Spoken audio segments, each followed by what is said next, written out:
Demon slayer के सबसे खतरनाक डीमन जिनके सामने आते ही सबके होश उड़ जाते हैं। लेकिन क्या कभी सोचा है कि ये भी कभी इंसान हुआ करते थे, इनके भी अपने सपने और अपने दुख होते थे। किसी को तो प्यार मिला ही नहीं और किसी ने सब कुछ खो दिया। तो मैं आज आपको अपर मून्स की उनकी असली कहानी बताऊंगा, वो कहानी जिसे कोई नहीं जानता। और हाँ, ये कहानी तुम्हें सोचने को मजबूर कर देगी। और हाँ, वीडियो स्टार्ट करने से पहले मैं बता देता हूँ कि मैं उनके रैंक के हिसाब से नहीं चलने वाला। यहाँ पर नॉर्मली अपर मून्स आते जाएंगे और मैं उनकी बैक स्टोरी को एक्सप्लेन करूंगा। तो शुरू करते हैं अपर मून्स की बैक स्टोरी। तो शुरू करते हैं उस डीमन से जिसने अपने पति को मार दिया था क्योंकि उसके पति ने उसका ड्रेस बेच दिया था। तो ये बैक स्टोरी है अपर मून फॉर नाकिमी की। तो नाकिमी एक गरीबी में जी रही थी क्योंकि उसका पति हमेशा जुआ खेलता रहता था और नाकिमी की सारी दौलत जुए में गवा देता था। और एक दिन उसके पति ने उसकी लत को बहुत ज्यादा बढ़ा लिया और उसने नाकिमी की ड्रेस को भी जुए में हरा दिया जिसमें नाकिमी परफॉर्म किया करती थी। और उसके बाद उसने नाकिमी से माफी मांगने की कोशिश की, लेकिन उसने इस बार अपनी हद पार कर दी थी। लेकिन इस बार नाकिमी बहुत ज्यादा गुस्से में आ जाती है। वो हथौड़ा लेकर उसके पति को ही मार देती है। और उसके बाद नाकिमी गुस्से में आकर अपना फटा पुराना किमोनो पहनकर ही परफॉर्मेंस करने चली जाती है। और नाकिमी को देखकर उसका मैनेजर बहुत ज्यादा गुस्से में आ जाता है, लेकिन फिर भी नाकिमी स्टेज पे जाकर परफॉर्मेंस करती है। और जब नाकिमी अपना इंस्ट्रूमेंट बजाती है तो बाकी सारे लोग और उसका मैनेजर बहुत ज्यादा खुश हो जाता है। और उसके बाद से ही नाकिमी ये मानने लगी थी कि वो जब भी किसी को मार के जाएगी तो उसका परफॉर्मेंस बहुत ज्यादा अच्छा होगा। और इसी तरह नाकिमी ने परफॉर्मेंस से पहले किसी न किसी को मारना शुरू कर दिया। और एक दिन ऐसे ही नाकिमी किसी को ढूंढ रही थी मारने के लिए, लेकिन इस बार नाकिमी ने बहुत बड़ी गलती कर ली। उसने अपने अगले शिकार के रूप में मुजान को चुन लिया। और तभी मुजान नाकिमी को देखकर बहुत ज्यादा इम्प्रेस हो जाता है और सोचता है कि ये तो बहुत ज्यादा स्कैरी है। और तभी मुजान नाकिमी को डीमन बनने के लिए ऑफर करता है और नाकिमी इसे एक्सेप्ट भी कर लेती है। तो अगला डीमन आता है हान टेंगू। तो हान टेंगू जब ह्यूमन था तब भी वो एक क्रिमिनल था। वो लोगों को मारा करता था और लोगों को मारने के बाद उसका ब्लेम दूसरों पर डाल देता था और कहता था कि मैंने तो कुछ किया ही नहीं। और धीरे धीरे हान टेंगू की गलतियां क्राइम में बदलती गई। हान टेंगू ने चोरियां की और लोगों को मारा और उसका ब्लेम दूसरों पर डाल दिया। और हमेशा हान टेंगू ने एक विक्टिम का रोल प्ले किया और आसपास के लोगों पर अपना ब्लेम डाल दिया। और आगे चलकर हान टेंगू ने शादी की और शादी करते ही उसने अपने बच्चे और अपनी पत्नी को भी मार दिया क्योंकि हान टेंगू का मानना था कि वो उसे अच्छे से ट्रीट नहीं करते थे। और आगे चलकर जब हान टेंगू ने बहुत सारे लोगों को मारा और आखिरी में जब हान टेंगू पकड़ा गया, लेकिन तब भी हान टेंगू ने अपनी गलती मानी नहीं और कहने लगा कि ये सब कुछ मेरे हाथों की गलती है। भाई कैसा बंदा है यार, अपनी गलती मानने को तैयार ही नहीं है और भाई एग्जाम्पल दे रहा है जो तो देखो यार। खैर उसके बाद हान टेंगू को मौत की सजा सुनाई जाती है और उसके हाथों को भी काट दिया जाता है। लेकिन अगले दिन हान टेंगू बिल्कुल मरने वाला था, लेकिन उससे मिलने आ जाता है मुजान। और उसके बाद मुजान ने हान टेंगू को भी एक डीमन बना दिया। और हाँ, आपको तो पता ही होगा कि हान टेंगू डीमन बनने के बाद अपने 4 क्लोन बना सकता है और उन चारों क्लोनों में अपर मून जितनी पावर है। तो अगला अपर मून आता है अपर मून टू डोमा। तो डोमा ने बचपन से ही बहुत ज्यादा डरावने काम किए हैं। तो डोमा जब पैदा हुआ था तो उसकी आंखों का कलर रेनबो जैसा था जिसकी वजह से लोग उसे स्पेशल समझने लगे और गांव के सारे लोग डोमा की पूजा करने लगे। और इसके बाद डोमा का एक कल्ट बना दिया गया जिसका नाम था इटर्नल पैराडाइज, जहाँ पर डोमा गांव के सभी लोगों को ज्ञान बांटा करता था। और डोमा वहाँ के सभी लोगों को बेवकूफ समझता था क्योंकि उसके अंदर इमोशन नहीं थे। लेकिन यहाँ तक तो ठीक था, लेकिन आगे चलकर जब उसके माँ बाप मरे तो उसको बिल्कुल भी फर्क नहीं पड़ा। तो आखिर डोमा के माँ बाप मरे कैसे? तो बेसिकली डोमा की ऐसी हरकतों को देखकर डोमा की माँ ने अपने आप को ही खत्म कर लिया और अपने पति को भी मार दिया। और आगे चलकर डोमा को मिल जाता है मुजान और मुजान डोमा को डीमन बनने के लिए ऑफर करता है और डोमा तो रहा इमोशनलेस और वो एक्सेप्ट भी कर लेता है वो ऑफर। तो ऐसे ही आगे चलकर डोमा की लाइफ चल रही थी, लेकिन डोमा की लाइफ में एक ट्विस्ट आता है जब उसे मिलती है कोटोआ हाशिबिरा। तो बेसिकली कोटोआ इनोस्के की माँ होती है जो कि अपने पति से परेशान होकर डोमा के इंटरनल पैराडाइज में आ जाती है। तो कोटोआ बहुत ज्यादा सुंदर थी, इसलिए डोमा ने अपने इंटरनल पैराडाइज में उससे रहने के लिए इजाजत दे दी। लेकिन एक रात कोटोआ देख लेती है कि डोमा एक डीमन है क्योंकि वो एक इंसान को खा रहा था। तो डोमा ने कोटोआ को देखकर उसे मारने की कोशिश की और तभी कोटोआ इनोस्के को लेकर वहाँ से भाग जाती है। और तभी आगे चलकर कोटोआ इनोस्के को एक रिवर में छोड़ देती है, लेकिन आखिरी में डोमा कोटोआ को खा ही जाता है। लेकिन आगे चलकर इनोस्के बच जाता है क्योंकि उसे एक सुअर ने पाल लिया था। तो नेक्स्ट अपर मून है दाकी और ग्योतारो। तो यहाँ पे हमें पता चलता है कि ग्योतारो का जन्म एक बहुत ही गरीब परिवार में हुआ था और वो दिखने में भी बहुत ज्यादा अजीब था और उसके आस पड़ोस के लोग उसे नाली का कीड़ा कहकर बुलाते थे। और ग्योतारो की माँ उसे बहुत बार मारने की भी कोशिश करती थी, लेकिन वो हर बार ग्योतारो बच जाता था। और यहाँ तक कि ग्योतारो को खाने पीने की चीजें भी नहीं दी जाती थी, वो कीड़े मकोड़े खाकर ही अपना गुजारा करता था। लेकिन ऐसी सिचुएशन उसकी तब तक ही रहती है जब तक उसकी बहन का जन्म होता है। और ग्योतारो की बहन का नाम होता है उमे और उमे के पैदा होते ही उसकी माँ भी चल बसती है क्योंकि उमे को माँ को एक बीमारी थी जिसका नाम था उमे और उसी के चलते इसका नाम भी उमे रख दिया गया। और आगे जाके जब दाकी बड़ी हो जाती है तो वो और भी ज्यादा सुंदर दिखने लगती है और जिससे दाकी को एंटरटेनमेंट डिस्ट्रिक्ट में काफी अच्छा काम मिलने लग गया था और यहाँ पर ग्योतारो पैसा वसूली का काम किया करता था, यानी कि दाकी के जो क्लाइंट होते थे ग्योतारो उनसे पैसे वसूला करता था, क्योंकि यहाँ पर ग्योतारो फाइट में काफी ज्यादा अच्छा था। एक दिन दाकी का उसके क्लाइंट के साथ झगड़ा हो जाता है, जिसकी वजह से दाकी अपने क्लाइंट की आंख फोड़ देती है और दाकी का जो क्लाइंट था वो एक समुराई था, जिसकी वजह से वो समुराई बहुत ज्यादा गुस्सा हो जाता है और इसी वजह से वो दाकी को जिंदा ही जला देता है। और जब ये बात ग्योतारो को पता चलती है वो बहुत ज्यादा गुस्सा हो जाता है और फिर ग्योतारो अपनी बहन को बचाने की कोशिश करता है, लेकिन उससे पहले ग्योतारो जो समुराई होता है उसको और उसके साथ जो औरत होती है उन दोनों को ही मार देता है। और फिर ग्योतारो दाकी की बॉडी को लेकर इधर उधर भटकने लग जाता है और काफी देर तक इधर उधर भटकने के बाद इनको मिलता है upper moon two Douma. Well यहाँ पर मैं आपको बता दूं, जब ग्योतारो डोमा से मिला था जब डोमा की रैंक अपर मून 6 थी और फिलहाल डोमा की रैंक अपर मून 2 है। और उसके बाद डोमा ग्योतारो को डीमन बनने के लिए ऑफर करता है और ग्योतारो एक्सेप्ट भी कर लेता है वो ऑफर और उसके बाद डोमा दाकी को भी डीमन बना देता है। और आगे तो आप सबको पता ही है कि एंटरटेनमेंट डिस्ट्रिक्ट के अंदर क्या हुआ था। तो अब आता है अपर मून 6 काइगाकू। तो काइगाकू बचपन से ही एक चोर था, तो काइगाकू का ध्यान रखते थे ग्योमे जो कि स्टोन आशिरा है। तो ग्योमे के टेम्पल में बहुत सारे बच्चे रहते थे, इसलिए उसने काइगाकू को भी अपने टेम्पल में रख लिया, लेकिन काइगाकू टेम्पल के अंदर भी चोरी करना शुरू कर देता है और इसीलिए बाकी बच्चों ने मिलकर काइगाकू को इस टेम्पल से निकाल दिया। लेकिन बाहर जाता ही काइगाकू का सामना एक डीमन से हो गया और उस डीमन से बचने के लिए काइगाकू ने उस डीमन से कहा कि मुझे तुम छोड़ दो, मैं तुम्हें बहुत सारे बच्चों की लोकेशन बता दूंगा, तुम उनको खा लेना लेकिन मुझे छोड़ देना। और काइगाकू ने ऐसा ही किया, उस डीमन को उस जगह की लोकेशन बता दी, जिसकी वजह से वो डीमन उस लोकेशन पर पहुंचकर उस सारे बच्चों को खा गया। यानी कि इस पॉइंट पर हम कह सकते हैं कि काइगाकू बचने के लिए कुछ भी कर सकता है। और आगे चलकर काइगाकू फॉर्मर थंडर आशिरा जिगोरू के अंदर ट्रेन करने लगा। हाँ, वही थंडर आशिरा जिन्होंने अपने जेनेसु को भी ट्रेन किया था। और आगे चलकर काइगाकू एक डीमन स्लेयर भी बन जाता है, लेकिन काइगाकू जेनेसु को बहुत ज्यादा परेशान करता था, क्योंकि जेनेसु ने अब तक थंडर ब्रीथिंग की फर्स्ट फॉर्म ही सीखी थी। और इसके बाद काइगाकू जाता है एक मिशन पर जहाँ पर इसका इनकाउंटर होता है कोकोशिबो के साथ। और यहाँ पर काइगाकू समझ चुका था कि मेरी मौत होने वाली है, लेकिन कोकोशिबो उसे ऑफर करता है कि तुम डीमन बन जाओ और काइगाकू उस ऑफर को एक्सेप्ट करके एक डीमन बन जाता है। और जब ये बात थंडर आशिरा जिगोरू को पता चलती है वो अपने आप को बहुत ही पेनफुल मौत देते हैं, क्योंकि उनका शिष्य उनके नाम का कलंक बन चुका था। और जब ये बात जेनेसु को पता चलती है वो पूरी तरीके से चेंज हो जाता है। और अगर आपने डीमन स्लेयर का न्यू ट्रेलर देखा होगा तो आपको पता होगा कि जेनेसु की आंखों को देखकर ही पता चल रहा था कि वो कितना ज्यादा गुस्से में है। तो नेक्स्ट अपर मून आता है ग्योको। तो ग्योको का हुमेन नेम मनागी था। तो ग्योको मछुआरे के इलाके के बाहर रहता था। ग्योको के माता पिता पानी में डूबकर मारे गए थे। ग्योको को डेड फिश जमा करना बहुत ज्यादा पसंद था और ग्योको की ऐसी हरकतों की वजह से कोई भी उससे बात नहीं करता था और इसी वजह से ग्योको से सभी लोग दूरी बनाते थे। और एक दिन एक लड़का ग्योको के पास आया और उसका मजाक उड़ाने लगा और जिसके वजह से ग्योको को उस बच्चे पर बहुत ही ज्यादा गुस्सा आया और ग्योको ने उस बच्चे को एक जार में दबाकर मार डाला। और जब ये बात उस लड़के के माता पिता को पता चली उन्होंने ग्योको को चाकू मारकर अधमरा कर दिया और उन्होंने ग्योको को मरने के लिए ऐसे ही छोड़ दिया। और उसके बाद वहाँ पर मुजान आया और उसको एक डीमन बना दिया और वहीं से ग्योको को बच्चे खाने का शौक लगा और धीरे धीरे ग्योको ने अपनी बॉडी का शेप चेंज किया और कुछ समय बाद ग्योको अपर मून 5 बन गया। तो अब आती है अकाजा की बैक स्टोरी। तो अकाजा का ह्यूमन फॉर्म में नाम था हाकुंजी। तो हम देखते हैं कि हाकुंजी के जो डैड रहते हैं वो काफी ज्यादा बीमार रहते हैं, उनके पास इतने भी पैसे नहीं होते हैं कि वो अपने लिए दवाइयाँ परचेज कर सके, इसलिए अकाजा लोगों की जेब काटा करता था और चोरियां किया करता था अपने गाँव में। और इसलिए उसके गाँव वाले उसे मारते पीटते थे और उसके शरीर पर टैटू बना देते थे। और इसके बाद से अकाजा के डैड सुसाइड कर लेते हैं और एक लेटर छोड़ के जाते हैं अकाजा के लिए, जिसमें लिखा होता है कि मैं तुम्हारी चोरी के पैसे से नहीं जी सकता और मैं तुम्हें सजेस्ट करूंगा तुम एक नॉर्मल लाइफ जियो। और अकाजा के शरीर पर टैटू होने की वजह से उसे गांव से भी निकाल दिया जाता है और इसके बाद से ही अकाजा लोगों से मारपीट करना शुरू कर देता है। और एक दिन ऐसे ही अकाजा की मुलाकात होती है एक डोजो के मालिक से जिसका नाम था ईजो, जो कि एक डोजो चलाता था। यहाँ पर अकाजा किसी लड़के से मारपीट कर रहा था, लेकिन वहाँ पर ईजो आता है और उस लड़के को छुड़ा देता है और वो अकाजा को ऑफर करता है कि तुम मेरे डोजो में काम करने लग जाओ और इसके बदले में तुम्हें खाना भी दे दूंगा, लेकिन तुम्हें एक जरूरी काम करना पड़ेगा। तो बेसिकली यहाँ पर एक क्योकी होती है। क्योकी की माँ अपने आप को मार लेती है क्योंकि वो क्योकी की अच्छी तरीके से देखभाल नहीं कर पा रही थी और आप समझ ही गए होंगे कि उसको किस लेवल की देखभाल चाहिए थी। और यहाँ पर जो कीजो होता है वो उसी की देखभाल करने के लिए उसे कहता है और अपने छोटे मोटे काम करने के लिए भी कहता है। अकाजा इस बात के लिए मान जाता है और कीजो और उनकी दोस्ती भी बहुत ज्यादा अच्छी हो जाती है और वो अकाजा को ऑफर करता है कि तुम कीजोकी से शादी कर लो और इस बात के लिए भी अकाजा मान जाता है। और एक दिन जब अकाजा घर पर नहीं होता है और वो जब घर पर पहुंचता है वो देखता है कि कीजो और की जो कि दोनों ही मरे हुए थे। ये किया था उनके पास ही डोजो वाले ने, क्योंकि वो उनसे जलते थे, इसलिए उन्होंने उनके कुएं में पॉइजन मिला दिया। और जब ये बात अकाजा को पता चलती है, वो बहुत ही ज्यादा गुस्से में आ जाता है और अकाजा चला जाता है उस डोजो के अंदर और वो 67 लोगों को मार देता है। और जब ये कहानी गाँव वालों को पता चलती है तो वो इस कहानी को कहानी रहने देते हैं ताकि उनकी बदनामी ना हो। और अकाजा चला जाता है किसी और जगह रहने।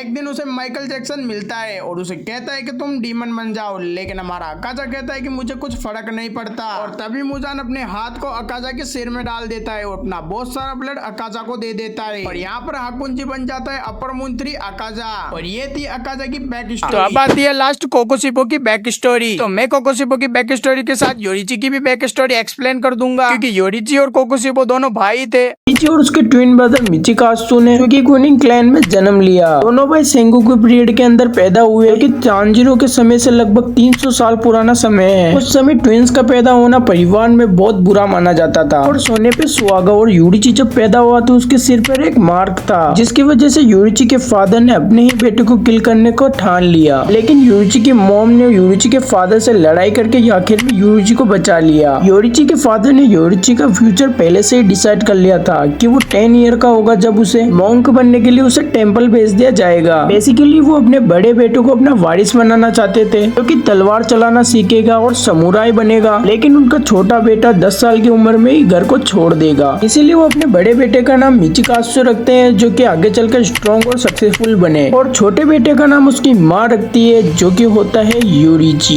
योरिची इसलिए रखते हैं क्योंकि वो चाहते थे कि उनका छोटा बेटा रिश्तों को समझे, मतलब लोगों के बीच का रिश्ता। मिचिकात्सु और योरिची का पालन पोषण बहुत ही अलग तरीके से हुआ था। जहाँ बड़े बेटे मिचिकात्सु को अच्छा खाना मिलता, अच्छे कपड़े मिलते और रहने के लिए एक रूम मिलता, और वहीं पे अपने छोटे बेटे योरिची को खराब कपड़े, खराब खाना और एक छोटा सा रहने के लिए कमरा, एक क्लोजर जितना छोटा सा कमरा। जब योरिची 2 साल का होता है तो उसके पिताजी उससे कहते हैं कि तुम एक अनलकी और अनवांटेड चाइल्ड हो और तुम हमारी फैमिली का नाम मिट्टी में मिला दोगे। और ये सुन के योरिची अपनी सांसें रोक लेता है और उसे ऐसा लगने लगा कि वो अनवांटेड चाइल्ड है और वो अपनी प्रेजेंस को कहीं पर भी फील नहीं कराना चाहता था, इसलिए वो उस जगह पे कुछ बोला भी नहीं। और उसे ऐसा लगने लगा कि उसका पैदा होना ही गलत है। योरिची की बात न करने के कारण उसके मॉम को ऐसा लगने लगा कि बेबी योरिची एक डफ है, इसलिए वो योरिची को हानुफाड़ा इयररिंग्स देती है। बेसिकली एक चार्म था जिससे उसके ईयर्स ठीक हो जाए। और उसी वक्त योरिची पहली बार अपने मॉम से बात करता है और योरिची की मॉम को विश्वास हो जाता है कि उसका बेटा डफ नहीं है। और योरिची की मॉम तुरंत समझ गई कि वो इसलिए बात नहीं करना चाहता था क्योंकि वो अपने पिताजी को प्रोटेक्ट करना चाहता था। और इन दिनों योरिची के फादर और योरिची की मॉम के बीच बहुत ज्यादा झगड़े होते थे, इसलिए क्योंकि योरिची के फादर हमेशा इन दोनों बच्चों में भेदभाव करते रहते थे। और मिचिकात्सु भी इन बातों को थोड़ा बहुत नोटिस कर रहा था और वो छुप के अपने छोटे भाई योरिची से मिलने भी जाता था। और मिचिकात्सु के पिताजी को जब ये बात पता चलती है तो वो मिचिकात्सु को मारते भी थे, क्योंकि वो नहीं चाहते थे कि उनका बड़ा बेटा मिचिकात्सु योरिची से घुले मिले। और ऐसे ही एक दिन मिचिकात्सु वापस अपने छोटे भाई योरिची से मिलने जाता है और उससे एक फ्लूट देता है,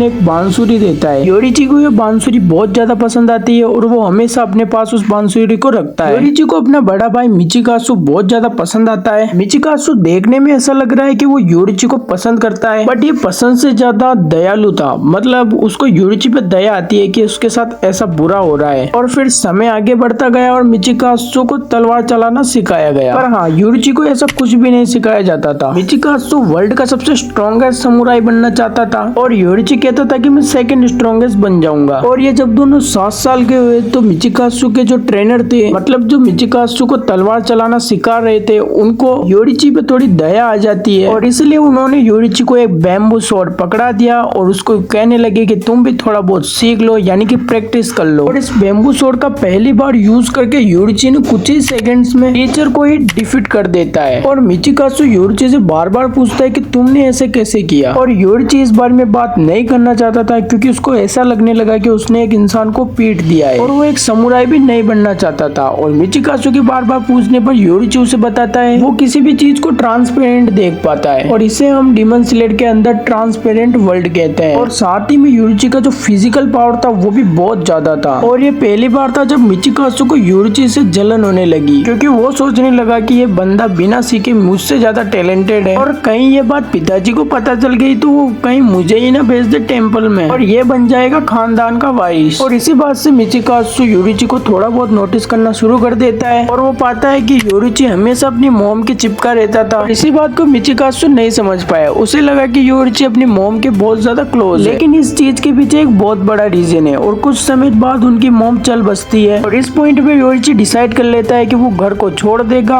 और टेम्पल में जाके बहुत बन जाएगा। योरिची अपने साथ वो फ्लूट भी लेके जाता है जो कि उसको मिचिकाजु ने दिया था और तभी योरिची के जाने के बाद मिचिकाजु अपनी मॉम की एक पढ़ी हुई डायरी को पढ़ लेता है, जिसमें उसको पता चलता है कि उसकी मॉम को एक बीमारी थी और इस बीमारी के बारे में सिर्फ योरिची ही जानता था और इस बीमारी के बारे में मिचिकाजु के पिताजी को भी नहीं पता था और उस बीमारी की वजह से उनकी मॉम का लेफ्ट साइड पैरालाइज होने लग गया था और यही वजह है कि योरिची हमेशा अपनी मॉम के लेफ्ट साइड में ही चिपका रहता था ताकि वो उनको सपोर्ट दे सके। और योरिची को ये भी पता था कि मिचिकाजु उससे जेलस फील कर रहा है और इसी वजह से योरिची वो घर छोड़ के चला गया था। और योरिची भले ही ये बोला होगा कि वो बौद्ध बनने जा रहा है, बट वो रियल में बाहर की दुनिया को एक्सप्लोर करने गया था। वो अपने घर से बहुत ज्यादा दूर चला गया था और यहाँ वहाँ भटक रहा था। एक दिन वो माउंटेन पैक्सिल फाइल में पहुँचता है और वहाँ पर वो अपनी एज की एक लड़की को देखता है जो कि एक बकेट को हाथ में लेकर खड़ी थी। इस लड़की का नाम ऊटा था और योरिची ऊटा से पूछता है तुम यहाँ क्या कर रही हो। तभी इसी में यूटा बताती है कि उसका पूरा परिवार एक बीमारी की वजह से मारा गया था और इसीलिए वो उस बकेट में वो टैड्सपॉल्स को लेकर खड़ी है ताकि वो उसे घर पर ले जा सके। तभी शाम होने पर वो टैड्सपॉल को वापस भी छोड़ देती है और तभी योरिची पूछता है कि तुमने टैडबॉल्स को वापस क्यों छोड़ दिया। तभी इसमें यूटा कहती है कि इनका भी तो कोई परिवार होगा, मैं इनको उनसे कैसे अलग कर सकती हूँ। तभी योरिची कहता है कि तुम इन्हें छोड़ो, मैं ही तुम्हारे साथ चलता हूँ। और तब से योरिची और ऊटा साथ में रहने लगे। यूटा बहुत ज्यादा बातें करती थी और 10 साल बाद ये दोनों शादी कर लेते हैं और ऊटा प्रेग्नेंट भी हो जाती है। और जब वो 9वें महीने में थे तब योरिची बाहर जाता है ताकि वो मिडवाइफ ला सके, पर योरिची को वापस आने में बहुत ज्यादा देर हो गई क्योंकि उसको रास्ते में एक व्यक्ति की मदद करनी पड़ी। और जब योरिची घर पहुंचता है तो वो पाता है कि उसकी बीवी और उसका जन्मने वाला बच्चा दोनों ही मारे जा चुके हैं क्योंकि उनको एक डीमन ने मार दिया था। इस बात से योरिची इतना ज्यादा दुखी हो गया कि वो अपनी बीवी की लाश को 10 दिन तक ऐसे ही पकड़ के रखा। और तभी 11वें दिन वहाँ से कुछ डीमन स्लेयर्स गुजर रहे थे, उन्होंने योरिची को देखा और तभी डीमन स्लेयर कहने लगे कि तुम इन्हें दफना दो और तभी तुम इनसे मुक्त हो पाओगे। योरिची का बस एक ही सपना था कि वो अपनी फैमिली के साथ एक शांतिपूर्ण जीवन व्यतीत कर सके, पर उसके वो भी नसीब में नहीं था। और तभी यहीं से शुरू होती है योरिची के डीमन स्लेयर बनने की दास्तां। और ताकत तो योरिची के पास बहुत ज्यादा थी बट वो उसका यूज नहीं करता था। उन दिनों डीमन स्लेयर को कोई ब्रीदिंग टेक्निक नहीं आती थी क्योंकि किसी ने भी कोई ब्रीदिंग टेक्निक इन्वेंट नहीं की थी। और तभी योरिची ने इन्वेंट की सन ब्रीदिंग और वो बाकी डीमन स्लेयर्स को भी ये ब्रीदिंग टेक्निक सिखाने लगा और वो डीमन स्लेयर ब्रीदिंग टेक्निक का यूज भी करने लगे जिससे उनकी पावर बहुत ज्यादा बढ़ गई। बट वो सन ब्रीदिंग सीख नहीं पा रहे थे। इसी वक्त अलग अलग ब्रीदिंग सामने आने लगी और दूसरी तरफ मिचिकाजु एक समुराई बन चुका था और उसकी शादी भी हो गई थी और उसके 2 बच्चे भी थे। और तभी उसके क्लैम पर एक डीमन अटैक करता है। इस अटैक में क्लैम के बहुत सारे लोग मारे जाते हैं और तभी जब मिचिकाजु पर डीमन अटैक करता है तभी वहाँ पर योरिची आ जाता है और उस डीमन को तुरंत खत्म कर देता है। योरिची को इतना ज्यादा पावरफुल देखकर मिचिकाजु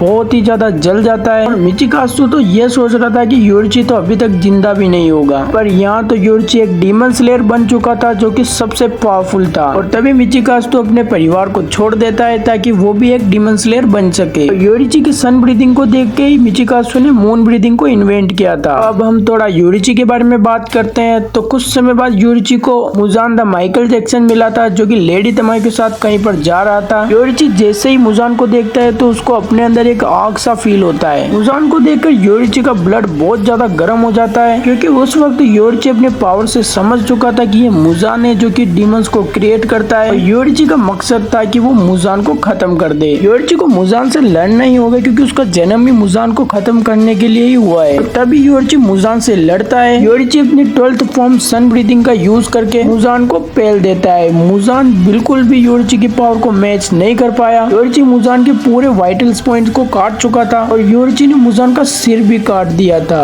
और यहाँ पर मुजान खुद को रीजनरेट भी नहीं कर पा रहा था। वो अपने सिर को सहारा दे रहा था ताकि उसका सिर वापस चिपक जाए। मुजान का अंत बहुत ही ज्यादा क्लोज था। तभी वो अपने शरीर के हिस्से को 1800 पीसेस में ब्लास्ट कर लेता है और वहाँ से भागने की कोशिश करता है। तभी योरिची ने उसके 1500 हिस्से तो काट दिए थे पर 300 छोटे छोटे हिस्से बच जाते हैं जो कि वहाँ से भाग निकलते हैं। और इस 300 हिस्सों की वजह से मुजान अपने सिर को वापस रीजनरेट कर पाया और बाद में उसने अपनी पूरी बॉडी को धीरे धीरे रीजनरेट कर दिया। और कहा जाता है कि योरुइची ने जहाँ पर भी मुजान पर अटैक किए थे वो मुजान के एक वीक पॉइंट है। और तभी वहाँ पर लेडी तमायो भी होती है, वो कहती है कि मुजान तुम मर क्यों नहीं जाते। तभी लेडी तमायो को पता चलता है कि अब मुजान का उसके ऊपर कोई कंट्रोल नहीं है, क्योंकि योरुइची की फाइट के बाद मुजान बहुत ज्यादा वीक हो चुका था और अब मुजान जब तक बाहर नहीं निकलेगा जब तक योरुइची बूढ़ा होके मर नहीं जाता। और तभी योरुइची लेडी तमायो में अच्छाई को देख पाता है। तो मैं आपको बता दूं कि लेडी तमायो एक डीमन थी। तो तभी वहाँ पर डीमन स्लेयर कॉर्प्स के कुछ मेंबर्स आ जाते हैं और वो देखते हैं कि योरुइची ने लेडी तमायो को नहीं मारा, और साथ ही में ये भी देखते हैं कि योरुइची के चंगुल से मुजान भाग गया। और आप देख सकते हैं कि योरुइची पे ऐसे ही 2 दाग लग गए। नंबर 1 कि वो मुजान को नहीं मार पाया,